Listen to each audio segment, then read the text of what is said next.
পরিমাণ মতো হয় সেটি আমাদের জায়গা থেকে স্পষ্ট চাওয়া, এবং অবশ্যই পূর্বে থেকে এই বিষয়ে আলোচনা থাকতে হবে এবং ওই অনুযায়ী যেন আমরা আমাদের কর্মপদ্ধতি নির্ধারণ করতে পারি সেই সময়টুকু থাকতে হবে।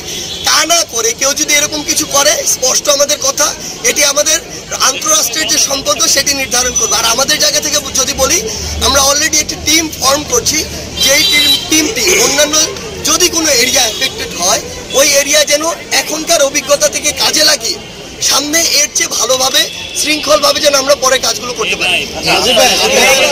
আপনাদের কয়েকজন শিক্ষার্থী ফেনীতে ত্রাণ বিতরণ করতে গিয়ে ছাত্রদলের নেতাদের আমরা শিকার হয়েছে, মহিউদ্দিন রনি সহ, আপনি এই বিষয়ে কি বলবেন? আচ্ছা, প্রথম কথা হচ্ছে এই জিনিসটা আমাদের কাছে অফিসিয়ালি এখনো আসে নাই, আসলে অবশ্যই যদি বলতাম, যেহেতু আসে না আমরা আমাদের জায়গা থেকে অফিসিয়ালি বলতে পারি। একটা কোশ্চেন ছিল, গত 16 বছরে 42,000 আনসার রিক্রুট হয়েছে, এর মধ্যে 29,000 আনসারই গোপালগঞ্জ এবং ফরিদপুর অঞ্চলে। সেটা নিয়ে কি একটা বই প্রকাশ আমরা দেখলাম কত খুশি? দেখুন, আমরা তো আমাদের জায়গা থেকে স্পষ্ট করে বলেছি, সচিবালয়ে যারা সকাল থেকে শুরু করে রাত 10টা পর্যন্ত মানে একদম উদ্দেশ্য প্রণোদিতভাবে ছিল, তারা আসলে আমরা মনে করি না যে তারা আনসারদের স্পিরিট ধারণ করে, বরং তারা আনসার লীগের স্পিরিট ধারণ করে।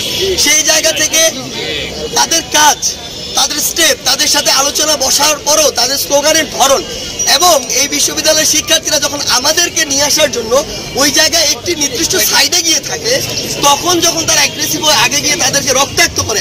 আপনি জানেন যে এখনো আমাদের ঢাকা মেডিকেলে এমন 2 জন রয়েছেন যারা মৃত্যুর সাথে পাঞ্জা লড়ছে, তারা আইসিইউতে রয়েছেন।